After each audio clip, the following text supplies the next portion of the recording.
En este caso es la hipertensión arterial, el tema de la consulta con nuestra doctora Miriam Eguía de cada jueves, a la que ya damos la bienvenida. Buenos días. Buenos días, Isabel. Como siempre, cada vez que hablamos de una patología, de una enfermedad, lo primero que manda es pues, una definición clara, precisa de a qué nos estamos refiriendo con ese término de hipertensión arterial. La tensión arterial es la presión que ejerce la sangre en las arterias. Entonces, hablamos de hipertensión cuando esta tensión es más alta de lo que debería de ser de forma sostenida. Normalmente solemos diagnosticar hipertensión cuando esta es superior a los 140-90 milímetros de mercurio. ¿Cuáles son sus síntomas?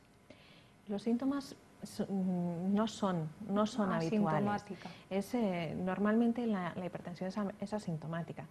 Esto hace que muchos pacientes no sean conscientes de que padecen hipertensión y, sin embargo, a la larga sus arterias están sufriendo de una forma constante. ¿Qué me puede pasar si tengo esta presión alta?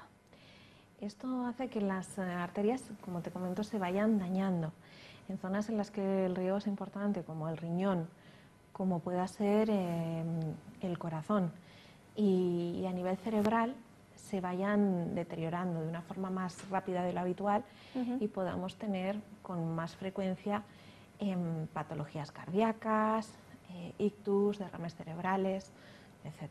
¿Cómo se diagnostica? Lo diagnosticamos tomando la tensión. Esos valores que nos indicabas. Cuando esta es, si de forma puntual tenemos la tensión alta, no estamos hablando de una patología de hipertensión, pero si de forma regular vemos que estas cifras son más altas del 140 a 90, estamos ante un caso de hipertensión. ¿Qué riesgos y complicaciones puede tener la hipertensión? Normalmente, por sí sola, los que ya te comentaba, ¿no? Más casos de riesgo cardiovascular, de ictus y demás. El problema de la hipertensión es que va ligada muchas veces a otras patologías, como a tener el colesterol alto, a que los niveles de azúcar en sangre estén elevados, muchos pacientes son diabéticos, y sobre todo va ligado también al sobrepeso. Eso es, al sobrepeso, a una dieta que no sea todo lo saludable que tenga que ser y al poco ejercicio. ¿En qué se apoya un tratamiento de hipertensión? En tres pilares fundamentales, ¿no? Los que venimos comentando siempre. Sí que hay un tratamiento farmacológico con antihipertensivos, un tratamiento dietético y un cambio en el estilo de vida. ¿Cómo la podemos prevenir, Miriam? La hipertensión, bueno, muchas veces no conocemos su causa, la causa de muchos casos de hipertensión, por lo tanto a veces no es fácil prevenirlo. Sí que es cierto que cuando tenemos casos en la familia podemos estar más predispuestos a la hipertensión, pero no es fácil prevenirlo. Sí que es cierto que llevando un estilo de vida más saludable, sin tabaco, sin estrés, haciendo ejercicio de forma regular y cuidando la alimentación, sí que estamos evitando factores de riesgo. Estamos hablando de que es el principal riesgo de enfermedad cardiovascular en España, entre el 30 y el 40% de la población la padece, y si hablamos ya de gente mayor de 60 años, el porcentaje se sube por los cielos. Sí, aproximadamente el 70% de las personas mayores de 60 años sufren hipertensión en nuestro país. Entiendo que con una consulta relacionada con la salud, como doctora, el 90% de las consultas van ligadas con este tipo de problemática. Bueno, la tensión arterial es algo que medimos siempre en consulta. Siempre que uno de mis pacientes viene a consulta, la medimos. A veces podemos ver que la tensión está elevada de forma puntual, pero sí que es importante que cuando detectamos en 2 o 3 consultas seguidas empecemos a poner medidas. ¿Qué pautas fundamentales podemos establecer como sota, caballo y rey en el caso de que padezcamos hipertensión? Lo primero que vamos a hacer es empezar a hacer ejercicio físico. Se ha demostrado que el hacer ejercicio físico de forma regular puede disminuir más de un 10% los valores de hipertensión, simplemente con esto. Reducir entre un 5 y un 10% el peso corporal también ayuda a que estos niveles se estabilicen por sí mismos. Tenemos que evitar el tabaco. El tabaco como agente de riesgo cardiovascular hoy en día es uno de los más evitables. Con dejarlo sería suficiente. Tenemos que evitar el estrés. El estrés hace que nos suba la tensión en muchos casos. Tenemos que intentar llevar un ritmo de sueño adecuado. Los pacientes que duermen mal se ha demostrado que tienen más riesgo de sufrir hipertensión arterial a largo plazo. Y sobre todo, corregir la alimentación.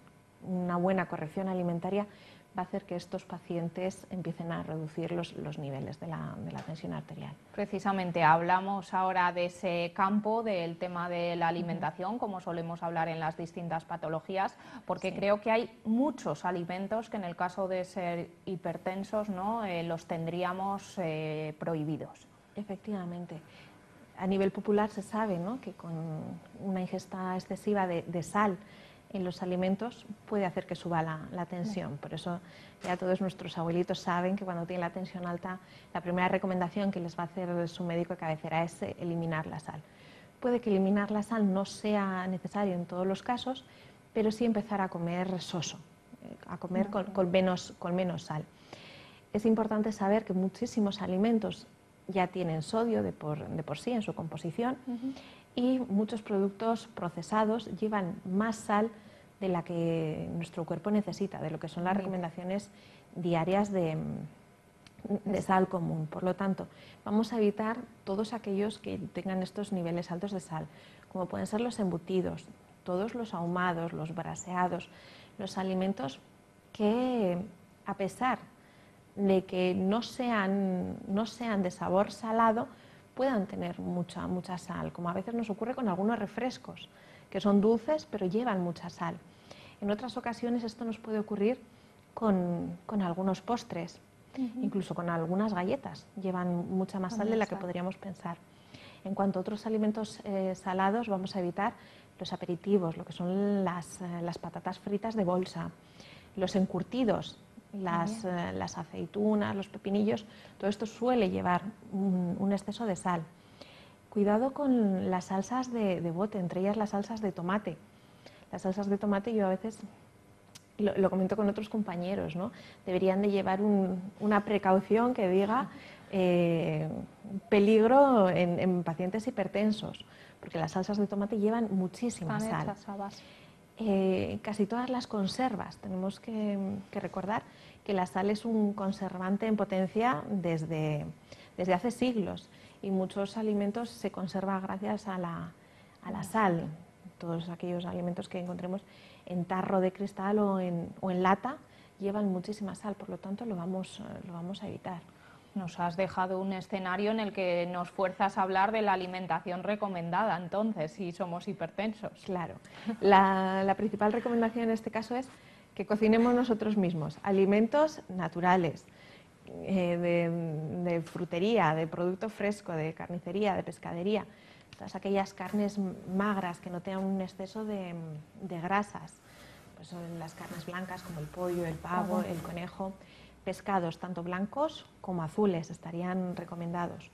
Ojo con algunos mariscos, porque también pueden tener alto porcentaje de sal, ¿no? Todo aquel marisco que no sepa a mar, ¿no? Tendría un exceso de sal. Y por otro lado, alimentos ricos en potasio, como puedan ser algunas frutas, entre ellas el plátano o la sandía.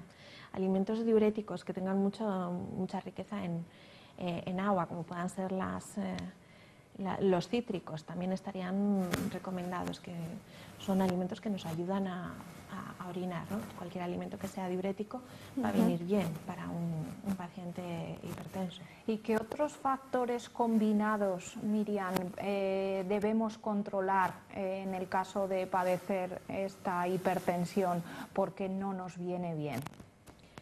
El ejercicio físico es algo que deberíamos de hacer, por lo tanto deberíamos de evitar el sedentarismo. Como en cualquier patología crónica, el sedentarismo no nos va a ayudar en absoluto. Sí que podemos reducir la tensión arterial simplemente dando un paseo de media hora todos los días. Tenemos que controlar el colesterol también, porque tener la tensión alta es un factor de riesgo cardiovascular, combinado con altas tasas de colesterol o de triglicéridos, pueden hacer que la patología cardiovascular se agrave. Bueno, pues nos hemos quedado sin tiempo. Miriam, muchísimas gracias, una semana más. A ti, Isabel. Y a todos ustedes, sigan con nuestra programación. Hoy el tema ha sido la hipertensión arterial. Veremos qué nos depara el próximo jueves.